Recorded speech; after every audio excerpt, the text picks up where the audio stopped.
Hi everybody, it's David Buschur from Buschur Racing. Time to make a new video to kind of direct at our competitors that have made some ridiculous thread on one of the forums. We got two kind of businesses. You have innovators and imitators. We like to think we're innovators. Back in 2003, when the Evo first came out, there was no good way to put an intercooler pipe on the car. You had long routed garbage that went around the battery, over the air box. It was a mess. My idea was to make a small battery kit. I was told by my shop manager at the time it was a waste of time. Nobody's going to spend any money on putting a small battery in to make intercooler routing better. Well, he was wrong. Everybody in the business has copied it now. Some of them are billet, some of them are whatever. Our original one was just a basic flat tray. It was very simple, and it bolted in like everybody who copied ours does now, where this went down in the front. It was basically a flat tray. The battery sat on top. It had two simple studs and a stainless steel cross bracket. Wasn't a really great design, but it got the job done, I guess. A few years later, I came up with this one. In this topic that you may or may not see on the internet, it talks about how this is backwards. Well, this is not backwards. The reason this is built this way, I'll get to in a few minutes, is so you can mount a CDI box to it. So you have a nice place to mount your ignition module for the CDI box for your ignition here. It also keeps some of the heat off the battery. So in this video, or in this topic that you'll see online, they talk about how poorly it's made and how it's laser cut. Well, yes, it's laser cut. It's all made of aluminum. How poorly the holes line up. So I want to show you some things. This is the tray. This is the kit straight off the shelf. I just went and grabbed it out of the box. You can see these holes are lasered in. This is lasered. You can see the brake marks. I'm going to show you that in a minute. None of this stuff that they're pointing out you can see. These edges are all deburred. Here's a battery. Put the battery in. There's two Allen bolts that hold this. One goes in from the bottom. Very simple.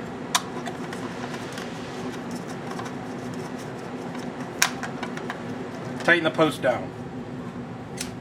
One of their ridiculous claims on there was how bad this fits because of this gap. Well, if you push it all the way to one side, the gap looks pretty bad. Not that it matters anyway. The hole's bigger for ease of installment. When it gets into the center, you can now see this hole lines up perfectly. In their ridiculous pictures, they moved this to this side, they moved it to this side, they moved it over here, like the monkeys that they are. This bolt, you will see, goes in very simply with fingers. Nothing to it. They talked about how it wasn't lined up here and there was a gap. Well, there's a reason for that, Cletus.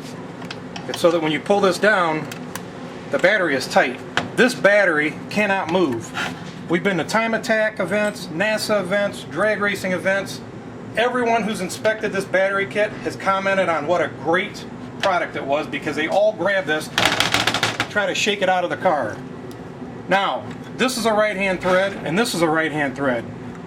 If you simply tighten this with the Allen bolt on top, the Allen on the bottom, that's as tight as it'll go. You can see I had to use no tool here. This one is now as tight as it'll go. They make this battery kit seem like rocket science. The fact of the matter is, anyone who has this, other than us, copied the idea from us. Don't come up with the innovation. Don't come up with how great your product is. This fits perfectly, as can be seen. The monkey who made the thread and the claims is just that. He's a monkey. Now I'm going to take you out to my car and show you how this fits in the car and why it's designed like this. Okay, we're out here in my car, which obviously isn't typical as everyone's, but here's the idea behind the MIDI battery kit in the first place. There was no place to route an intercooler pipe nicely in the beginning. So that's where this came to be. All the other trays are still copying our original idea, which mounted these bolt holes down here. The reason we changed that was so we could get this flat plate in the front, and it gave everybody a place to mount their CDI box to. Guys mount their catch cans here. All kinds of stuff I've seen mounted on this tray. That's why this is designed this way now. You can see the bolts go in back here. There's studs and nuts. There's no misalignment like the crap in the topic that you saw. This falls on those holes and use the factory nuts that were there. This was never designed to be used with the factory air box in the first place. So the guy who had to trim it should have read the instructions where it says it's not to be used with the factory air box. We've also designed it this way so we have more room in the back here to run the wiring harness so it's not tight.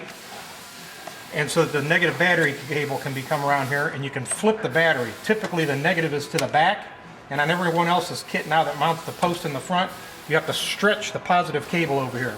As you can see, this is clean. There's no wires stretched other than where I've got this run now temporarily. But the point is the factory wiring is now, it's not stretched. The negative comes in from the back, the positive goes this side. It all fits better. So for all you copycats, now you have something else to copy. You can now make your plate on this side and advertise how you have a CDI box mounting point.